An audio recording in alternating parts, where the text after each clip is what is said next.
ఓం శ్రీ గురుభ్యో నమ. ఓం శ్రీ మాత్రే నమ.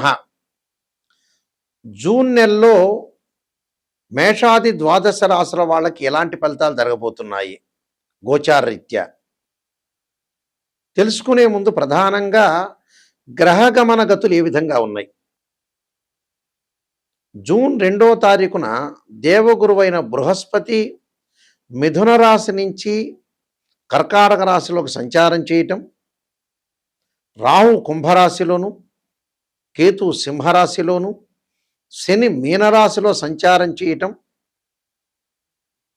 అలానే జూన్లో కుజుడు మేష వృషభ రాశుల్లో సంచారం చేయటం, రవి వృషభ రాశిలోను మిథున రాశిలోను సంచారం చేయటం, బుధుడు వచ్చేటప్పటికల్లా మిథున కర్కాటక రాశుల్లో సంచారం, శుక్రుడు మిథున కర్కాటక రాశులు అంటే శుక్రుడు బుధుడు మిథున కర్కాటక రాశిలో సంచారం చేయటం, అలానే గురువు కూడా కర్కాటక రాశిలోకి సంచారం చేయటం. అంటే ఇది గ్రహస్థితి. ఈ గ్రహస్థితి ఇవన్నీ కూడా గోచారరీత్యా మేషాది ద్వాదశ రాశుల వాళ్ళకి ఎలాంటి ఫలితాలు జరగబోతున్నాయి అంటే వృత్తిపరంగా, అంటే ఉద్యోగపరంగా, వ్యాపారపరంగా, ఆరోగ్యపరంగా, అలానే విద్య, సంపాదన, నిర్మాణాలు, రియల్ ఎస్టేటు, కన్స్ట్రక్షను, వివాహాలు, శుభకార్యక్రమాలు ఎలా జరగబోతున్నాయి అంటే మంచి చెడుల యొక్క మిశ్రమాలు ఏ విధంగా జరగబోతున్నాయి. జూన్ నెలలో ఎలాంటి పరిహారాలు తీసుకుంటే మనకు మంచి జరుగుతుంటుంది, ఏ రాశుల వాళ్ళకి శుభము అశుభము జరగబోతుంది, వాళ్ళు ఎలాంటి నిర్ణయాలు చేయాలి, ఎలాంటి పరిష్కార మార్గాలు చూడాలి, ఏమేం పనులు చేయకూడదు, ఏ పనులు చేయొచ్చు, వ్యాపారం చేయొచ్చా, ఉద్యోగంలోకి వెళ్ళొచ్చా, పెట్టుబడులు పెట్టచ్చా, షేర్ మార్కెట్లో శుభకార్యక్రమాలు చేయొచ్చా, బంధుమిత్రులతో ఎలా ఉండాలి, ఏ విధంగా నడుచుకోవాలి, ఎలాంటి ప్రయత్నాలు చేస్తే లైఫ్లో సక్సెస్ అవుతుంది అనే విషయాలన్నీ కూడా మనం జూన్ నెలలో గోచార రీత్యా మనం తెలుసుకుందాం. మేషాది ద్వాదశ రాశుల వాళ్ళకి ఏ విధంగా ఉండబోతుంది, మీనరాశి వారికి గురువు యొక్క ప్రభావం ఏ విధంగా ఉండబోతుంది. మీనరాశి వారికి గురువే కాకుండా జూన్ మాసంలో ఎలాంటి ప్రభావం ఉంటుంది అంటే గురువు మారాడు ప్రత్యేకంగా, అలానే మిగతా గ్రహాల యొక్క కలయిక కంజంక్షన్ ఏ విధంగా ఉండబోతుంది. మీనరాశి వారికి వచ్చేటప్పటికల్లా శుక్రుడు యొక్క బలం వల్ల శుభ కార్యక్రమాలు చేస్తారు, ఫైనాన్షియల్ పరంగా ఆర్థిక పరంగా లావాదేవీలు బాగా ఉంటాయి, ఆర్థిక సమస్యలు తగ్గటం ఒకటి, అలానే గురువు యొక్క బలం వల్ల శుభ కార్యక్రమాల నిర్వహణ, పరిస్థితులు అనుకూలిస్తాయి, ఆరోగ్యం అనేది కొంత మిశ్రమంగా ఉంటుంది, అలానే కుటుంబంలో కూడా కొంత సానుకూలమైన వాతావరణం, ఇళ్ళు భూములు కొనుగోలు చేయటం కుజుడి యొక్క ప్రభావం వల్ల, శుక్రుడి యొక్క ప్రభావం వల్ల శుభ కార్యక్రమాలు, నూతన వాహనాలు, కుజుడి యొక్క ప్రభావం వల్ల ఇళ్ళు కొనుగోలు చేయటం, బంగారు నగలు, దుస్తులు కొనుగోలు చేసే అవకాశాలు బాగా ఉంటుంది. కుటుంబ సభ్యుల్లో ప్రవర్తన కొంత ఇబ్బందిగా ఉన్నా ఉద్యోగ వ్యాపారాల్లో సానుకూలమైన మార్పులు, పెండింగ్ పనులన్నీ కూడా పూర్తి కావటం, ఆకస్మికంగా ధనలాభం కలగటం, విదేశాలకు వెళ్ళే అవకాశాలు కూడా బాగా ఎక్కువగా ఉంటాయి. అంటే విదేశాలకు వెళుతూ ఉంటారు, అన్ని రకాలుగా అనుకూలంగా ఉంటుంది. వృత్తి ఉద్యోగ వ్యాపారాల్లో అనేకమైన మార్పులు, బ్రహ్మాండమైన అద్భుతమైన రిజల్ట్స్ వచ్చే అవకాశాలు బాగా ఎక్కువ ఉంటాయి. మీనరాశి వారికి గురువు యొక్క బలం చాలా బాగుంటుంది, గురువు యొక్క బలం వల్ల కూడా అన్నీ కూడా కలిసి వచ్చే అవకాశం బాగా ఎక్కువ ఉంటుంది. కాబట్టి జూన్ 2 నుంచి మన గురువు మారుతున్నాడు కాబట్టి చాలా అద్భుతంగా ఉంటుంది. అలానే ఇక్కడ రవి బుధ శుక్రగ్రహాలు మిథున రాశిలో సంచారం చేస్తారు. మిథున రాశిలో సంచారం చేయటం వల్ల బుధుడు మంచివాడు, అలానే శుక్రుడు మంచివాడు, నూతన వ్యాపారాలు పెట్టుబడి పెట్టుకో, జాయింట్ వ్యాపారాలు కలిసి వస్తాయి. అంటే కళాకారులకి, రాజకీయ నాయకులకి, పోలీస్ డిపార్ట్మెంట్ వాళ్ళకి కానీ, వ్యాపారం చేస్తున్న వ్యక్తులందరికీ కూడా బాగుంటుంది. సుసంపన్నమైన కుటుంబం నుంచి అమ్మాయి కానీ అబ్బాయి కానీ వచ్చే అవకాశం ఉంటుంది. గతంలో ఏదైతే పెండింగ్ ప్రాజెక్టులు ఉన్నాయో ఆ పెండింగ్ ప్రాజెక్టులు పూర్తి చేసుకుంటారు, అధిక లాభాల బాటలో ఉండే అవకాశాలు ఎక్కువ ఉంటాయి. కాబట్టి వీళ్ళకంతా కూడా ప్రణాళికాబద్ధంగా రూపొందించుకుంటారు, రుణాలను తీర్చేసుకుంటారు, అప్పులు తగ్గించుకుంటారు, ప్రతి పనిలో కూడా కొంత విజయం సాధించే అవకాశం ఉంటుంది. నేను కొన్ని పరిహారాలు చెప్పబోతున్నా, ఆ పరిహారాలు పాటించడం మీకు మంచి జరిగే అవకాశాలు ఖచ్చితంగా ఉంటాయి. ప్రధానంగా మనకి ఉద్యోగపరంగా ఇబ్బందులు కలుగుతున్న వాళ్ళు ఎప్పుడూ కూడా రవి యొక్క ఆరాధన చేయాలి. అంటే సూర్య భగవానుడి యొక్క అనుగ్రహం అనేది ఉండాలి. అంటే రుద్రుణ్ణి ఆరాధన చేయాలి. అంటే సూర్య నమస్కారాలు చేయటంతో పాటు రుద్రుణ్ణి ఆరాధన చేయటం కూడా చాలా మంచిది. అంటే ఈశ్వరుడి యొక్క ఆరాధన, శివాలయం యొక్క ప్రదక్షిణ, అలానే సూర్య జపం, జపాకుసుమ సంకాశం కాశ్యపేయం మహాతిథిం తమోరిం సర్వపాపగ్నం ప్రణతోస్మి దివాకరం అనే మంత్రాన్ని చక్కగా చదువుకోవాలి. సూర్యుడి యొక్క ఆరాధన చేయాలంటే సూర్యుడు ఆరోగ్య ప్రదాత, ఉద్యోగ ప్రదాత.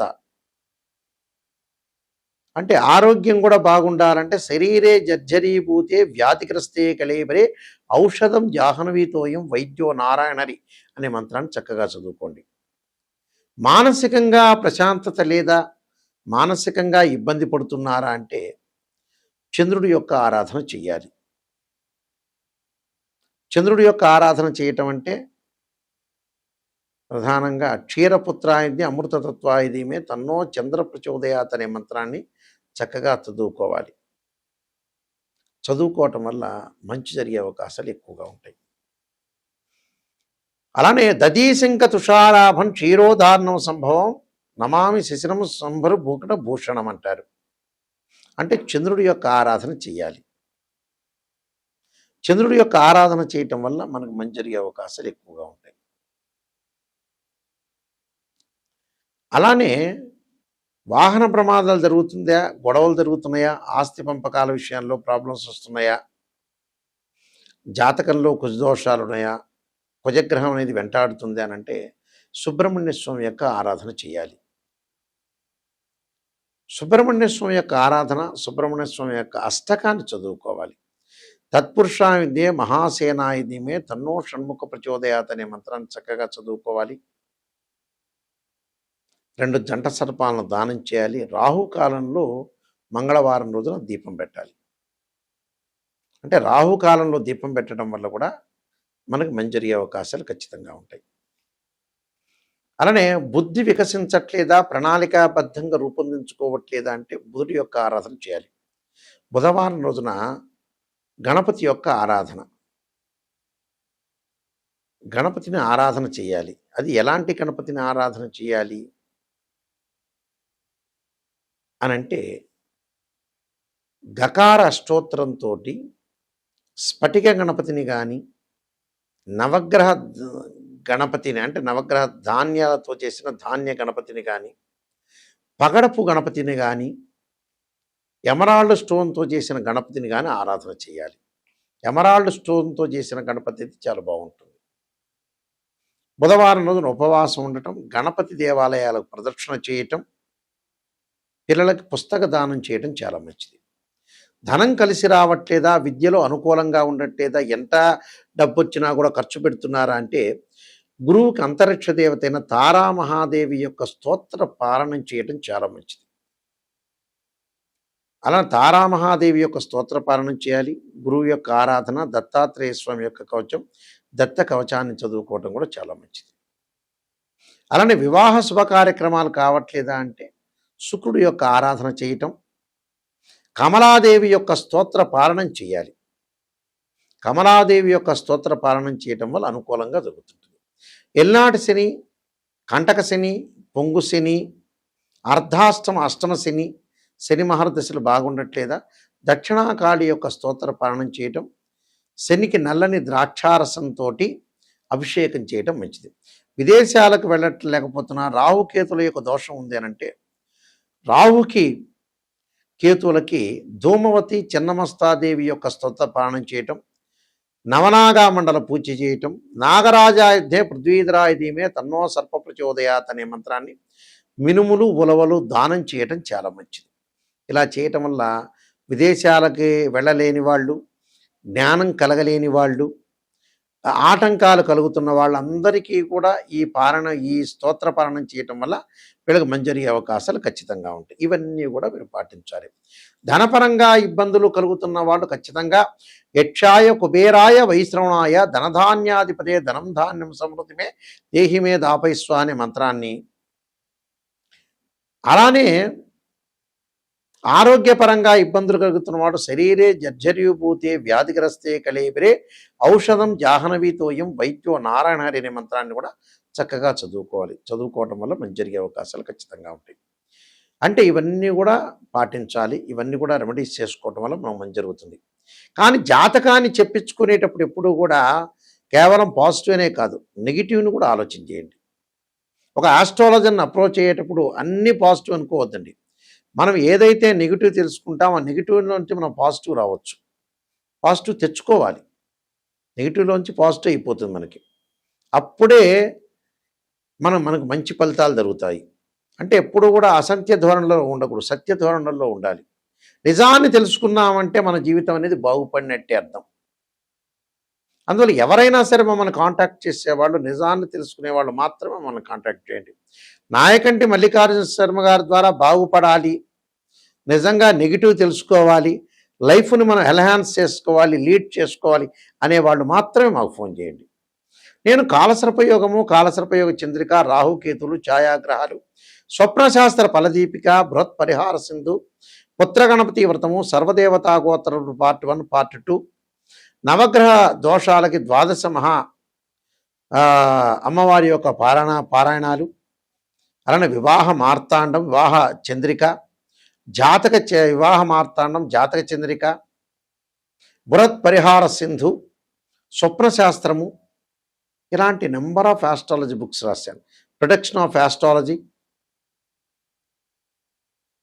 అయితే ఇవన్నీ కూడా రాజమండ్రి మోహన్ పబ్లికేషన్ వారి దగ్గర దొరుకుతాయి. ఈ పుస్తకాలు మా దగ్గర కూడా లభ్యమవుతాయి. మా వెబ్సైట్ www.nayakanti.com, nayakanti.in.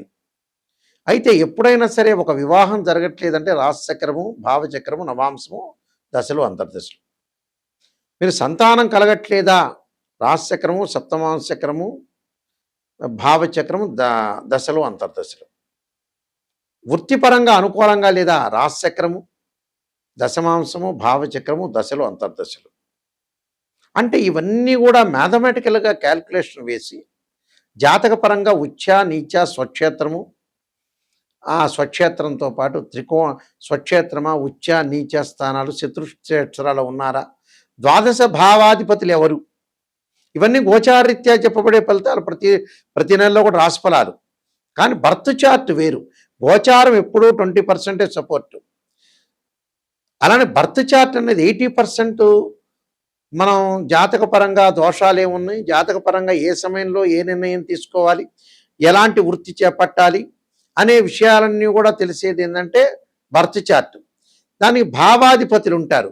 ద్వాదశ భావాధిపతులు వేరు, రాస్యాధిపతులు వేరు, ఆ గడిలో ఉన్న గ్రహము వేరు. ద్వాదశ భావాధిపతులు అంటే ఏంటంటే ఇంటి ఓనర్, రాస్యాధిపతి అంటే ఆ ఇల్లు కట్టించినవాడు, బిల్డర్. దానిలో ఆ గ్రహం ఏదైతే ఉంటుందో అది టెరెంట్గా భావించాలి. ద్వాదశ భావాలంటే తనుభావాధిపతి రవి, ద్వితీయ భావాధిపతి గురు, తృతీయ భావాధిపతి కుజుడని, చతుర్థ భావాధిపతి చంద్రుడని, పంచమ భావాధిపతి గురువు అని, షష్టమ భావాధిపతి కుజుడని, అలానే సప్తమ భావాధిపతి శుక్రుడని, ఇలాగ ద్వాదశ భావాలకు అధిపతులు ఉంటారు.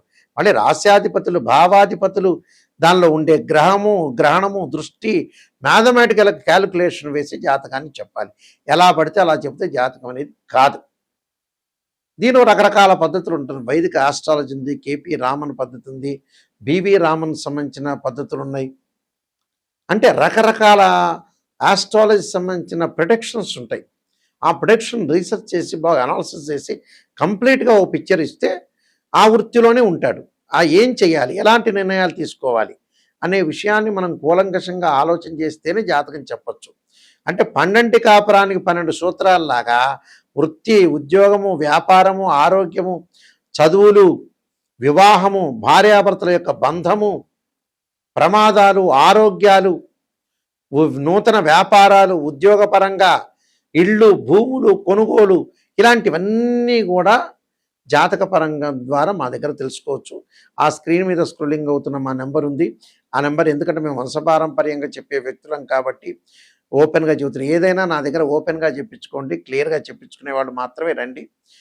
మీ అందరికీ కూడా మంచి జరగాలని శ్రీ పరమేశ్వరుడి యొక్క కరుణాకటాక్షము, శ్రీ పరమేశ్వరి యొక్క కరుణాకటాక్షం ఆశిస్తూ సర్వే జనా సుఖినో భవంతు.